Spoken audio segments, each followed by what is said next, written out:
Yes, Naren, Executive Director and CIO with ICICI Prudential AMC joins us now. Let's connect with him. It's been a while actually. We've not had him on the show. So Naren, in last 10 days, we've seen perhaps all shades of market emotion. There was excitement, there was fear, there was denial, there was acceptance, there was short covering. So what's coming next? What is happening in the market? 10 days we've seen a bull and a bear market, haven't we? I think one thing common is retail investor bull interest in the market. I don't think that has been the dominant thesis since 6 months after COVID till now. I don't think that has changed. So I think that is one commonality which I think we have seen all the way from 6 months after COVID till 2024 June. So I don't think whatever you may talk about other things, I don't think that has changed. So Naren, where are we headed now next? One side is this brute force of liquidity, whether it is retail or DI, whether it is FIs coming back. How does one approach in this market when you are getting about 20,000 crore of SIP every month and a lot of retail participation which is coming via direct equities? How should one invest in this kind of a liquidity dominated market? Very tough task, Nikunj, because see, over the years and thanks to too much experience, I would call it, we are trained to be fundamentalists. We are not trained to think so much in terms of liquidity. We are trained to think in terms of fundamentals and valuations. So, and we have seen this phase, in my investing career, I have seen one such phase, particularly in this 94, 95 phase, where you had too much liquidity in the market. And we have again this phase. So, what happens is when you have too much liquidity and valuations are high, and there doesn't seem to be any threat to the liquidity, there is no margin of safety. And the other positive at this point of time is that the macroeconomic environment of India is fantastic. So whether you look at fiscal deficit, you look at RBI dividend, you look at current account deficit, you look at inflation, you look at economic growth, look at economic growth differentials. All these things are also fantastic. So on one hand, you have fantastic liquidity in equity. On the other hand, you have fantastic macro. And on the other hand, you have valuations which are out of what you have seen in your career. So it puts you in a very confusing situation, which forced us to recommend asset allocation and recommend hybrid products. And that's what we've been doing with no scope to ever move to recommending aggressive investing over the last 6 to 9 months. It never gave us a chance. And it continues at this point. Naren, what is your view on PSUs? Because that's where we've seen maximum amount of excitement and re-rating. Given that now we can talk about continuity at least on the policy front, how do you see PSU as a basket moving? I think basically, we were the first bulls in PSU along with a few other domestic investors. And, at that point of time, PSU valuations were mouth-watering. And I could not understand why, other than a few of us in the industry, others did not find them mouth-watering. Today, we have a situation that there are a few PSUs which are trading reasonable, which is that they are trading in line as though they are private sector companies. And they are some of the best PSUs in India. And some of the others are trading as though they are in some other country because they are trading not in line with private sector counterparts. They are trading ahead of private sector counterparts. And so there we don't know how to apply our investment theories. So surprisingly, the better PSUs are trading more reasonably. So, and I won't use the word better. I would say the PSUs that we are looking at are trading more reasonably. But the PSUs we did not look at are trading much, much more costlier. So this is the challenge of investing. And see, one of the biggest problems about equity investing is if too much profits are made in a stock and due to which the stock has gone to very high levels, some point of time somebody is going to make losses, and the losses made is never pleasant, and this is something which is very worrying to me, and that is a problem. I don't know how that can be resolved. Because if a stock has a fair value of, let's say, 5 rupees and it trades at 10 rupees, the process of that fair value coming down from 10 rupees to 5 rupees is never pleasant. On the other hand, if a stock has a fair value of 5 rupees and the share trades at 2 rupees, the process of the share going from 2 rupees to 5 rupees is pleasant, even if it takes 3 to 5 years, like what happened in PSUs. In fact, it gave us more time to buy. It gave us more amount of time to buy, and it allowed us to buy in more number of schemes. So this is the challenge, and that is why if you're when you're managing other people's money, it is very useful to have fairly valued markets and not overvalued markets. Because overvalued markets leads to market losses, and you never feel happy losing money for other people, and that is a challenge. Whereas fairly valued markets or slightly undervalued markets are much more pleasant when you are in the mutual fund system. Okay, so markets are not cheap, markets are fairly valued, but markets are not terribly valued. And markets, when they peak out, Naren, it's a cycle. They will follow, they will move to two extreme ends. So it is not like the COVID positioning, which I completely endorse, that markets are not cheap. There are no bargains in the market. But markets are not terribly expensive also. So when markets are fairly valued and when markets not terribly valued, what should one do? See, markets are not terribly valued across the board, but markets were not terribly valued, particularly in mega cap and large cap. But slowly, markets are not fairly valued. They're slightly above fair value everywhere.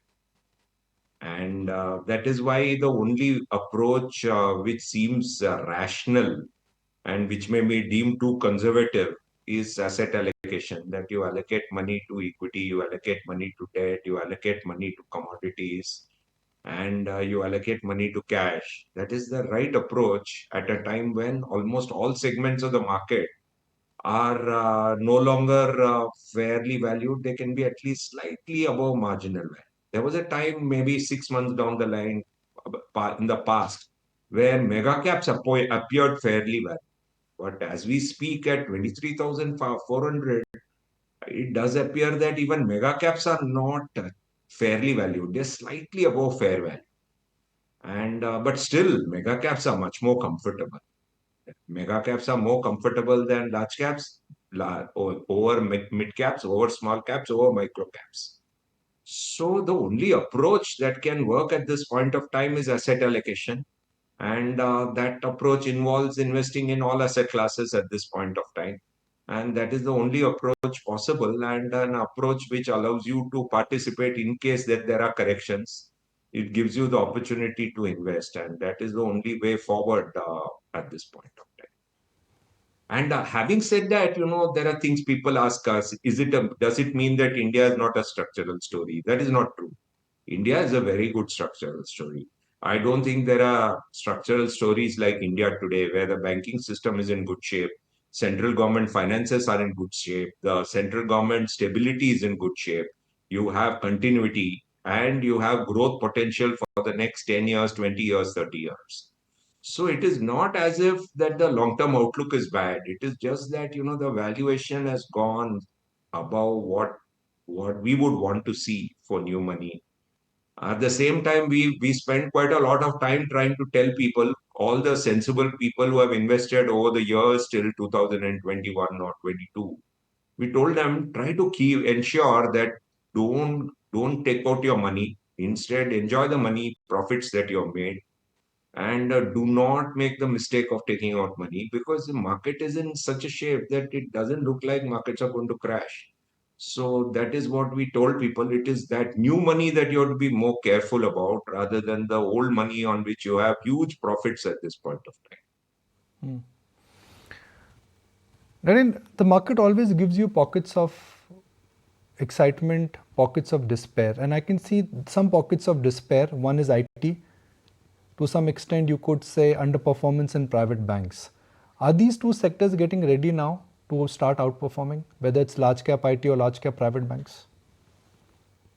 Certainly, I would say private banks is an area which appears to be at fair value. So, if you look at the funds that I run directly, like Value Discovery, for example, I have never had a situation in Value Discovery where private banks are such a big part of my portfolio. Even in my special situation investing, I've never had a situation in the last 5 years that private banks turned out to be such a big part of the portfolio. So clearly, private banks is one of the few things where, in a framework point of view, it became fair value at this point of time. IT, the challenge in IT is that the stocks are not trading at below the valuation they were trading in 2017-18. They're trading at a premium to 2017-18.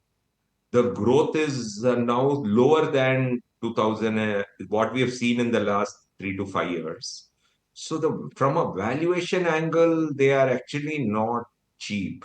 And somewhere the GCCs have become extremely strong, making India very strong.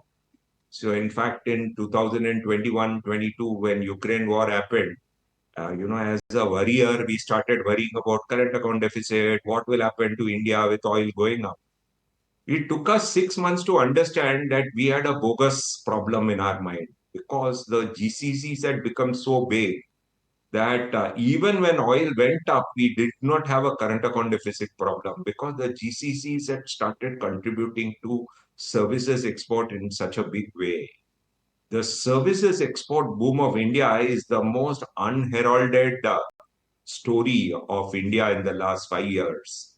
And it is talked about very little. And we have seen that, and that has not just come through the IT companies, it has come out of the GCCs, which are there. And I think without Indian GCCs, most of which are the global competence centers of the multinationals operating in the world, I think all the top 500 companies of the world are today dependent on Indian global competence centers for them to run. And if I don't like to name companies, but most of the financial services companies in the world are dependent on their Indian global competency centers to do all kinds of work for them.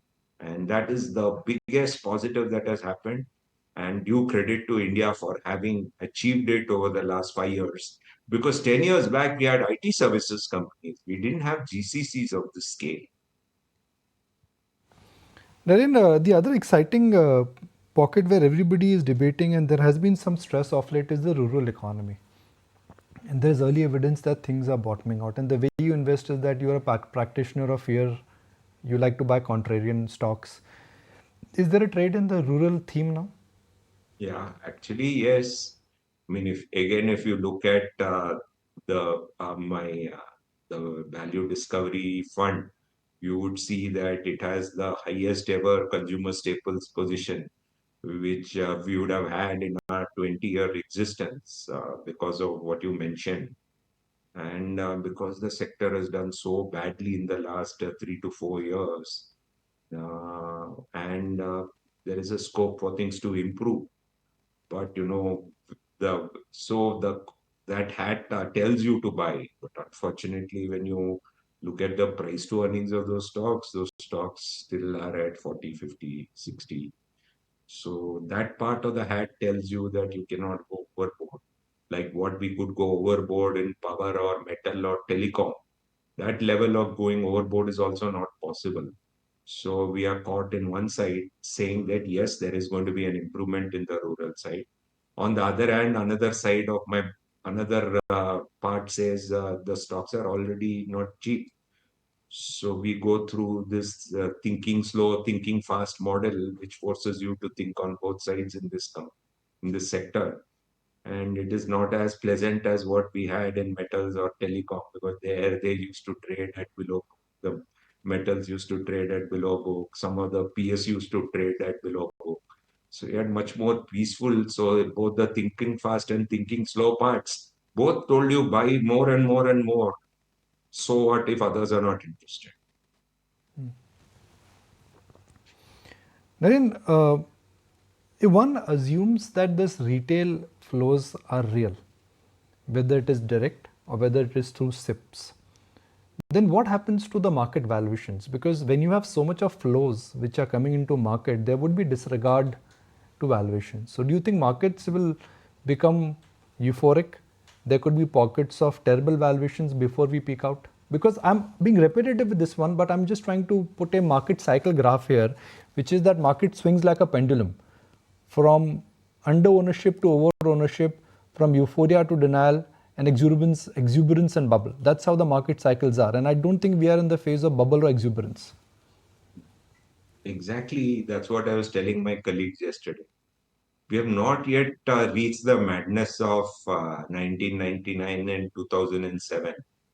And I fear that phase much, much more than current phase, because while the markets may look overvalued now across the board, there is no craziness of 1999 and 2007.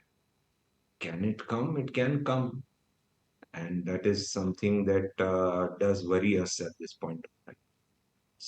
Particularly, today you look at the scale of money we manage, the any mistake that we make today hurts more number of people. And because the scale of our company today is not what it was 20 years back when I joined the firm. And as Mr. Sandeep Bakshi says, you have to be, if you preserve your brand, trust, and reputation, you'll keep growing. But the challenge today is how do you manage, when you have madness in the market, even for 6 months, like what happened in 2007? Something which really worries us in ICICI Prudential, and we have repeated meetings. I fully agree with you. We are not having the absurdity of 2007 or the absurdity of 1999. Can it come there?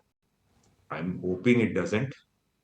It is a hope, and I hope it never reaches that 2007 madness where every week you have an IPO without earnings and with some crazy promoter, and that promoter starts wanting all kinds of valuations. Nowadays, I've been told it happens in SME IPO, but we are out of it. Because right now, this debate is whether to give 32 P for a company or 34 P for a company or 36 P for a company. That is a more complicated decision, but it is not that you are in complete craziness. And so, hope. I don't want a bubble. A bubble creates so many scars for everybody, and it is not good for any large mutual fund house like ICICI that we see a bubble. And what I hope is instead that somewhere the debt side of every mutual fund starts becoming bigger. One of the biggest problems at this point of time in the mutual fund industry is that the mutual fund industry has become an equity mutual fund industry, just like 2004 to 7. I would love to have a industry where, again, like what happened in between, people are focused on the debt side of the mutual fund industry, and people are thinking of the debt products, and that if they do something, hopefully, that will actually make this industry better. Because then I think the chance of a bubble coming in equity becomes slightly low. Final question. Now, every 2-3 years, we see themes which get created, and I'm just expanding this question for the benefit of our viewers so that they can relate. For example, if you bought into defense stocks 3 years ago, you made money. But if you bought into defense stocks 5 years ago, 6 years ago, you did not make money, even though we had a BJP government. So within every 5-year tenure, I've seen the new themes which get created. So one works with an assumption, which is the obvious assumption that there is policy continuity and the reform process will continue. Are you betting on something new which could get created?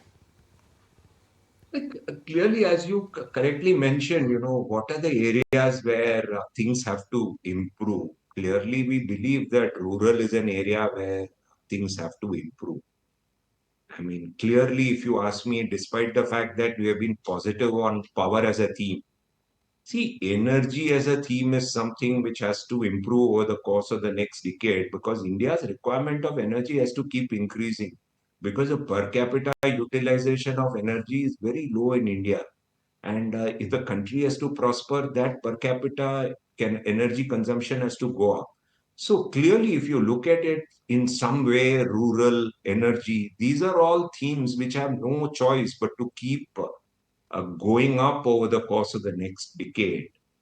That defense was certainly helped by the wars that happened in Gaza and Ukraine, and one hopes that they actually die down after the US election and get replaced by themes like rural and areas like energy, because that's what we are hoping for.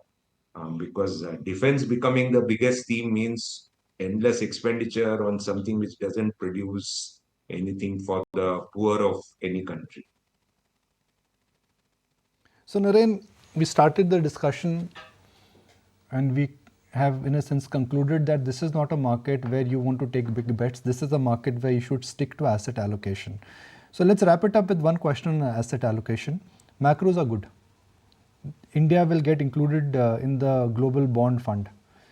I'm assuming that globally also interest rates will peak out sooner than later. If that is the construct, then are we in for 1 or 2 good years of pure debt returns, whereas a debt scheme could give you anywhere between, let's say, 8 to about 10 or 11% return? So the coupon itself on GSEC is much lower. And as a country whose macro gets managed so brilliantly as it has happened, interest rates keep coming down. So that's why, for you to get that kind of return in debt becomes much tougher. That is the reason we moved to recommending hybrid so that a combination of equity and hybrid can deliver something better. uh, and we make use of volatility also as a factor to try to make returns. But giving double-digit returns when macro is being managed so well looks very, very doubtful to us. Because what's where we are, inflation is coming down. You saw the quantum of the RBI dividend, saw the way fiscal deficit is slowly being brought down. The tax collections of Government of India has been zooming. So, the way technology has been used to ensure that most people have to pay tax, whatever happens. So that's why I'm not a big believer that interest rates are going to zoom from. So that's why if you want to, from an investor angle, the hope to get moderate returns always comes from a mix of equity and debt and gold and silver rather than just investing in debt at this point. Naren, always a pleasure, and I look forward to more engagement from you. And thank you for joining us on ET Now. Thank you. My pleasure to talk to all the viewers of ET. If you like this video, then like, share and subscribe to ET Now.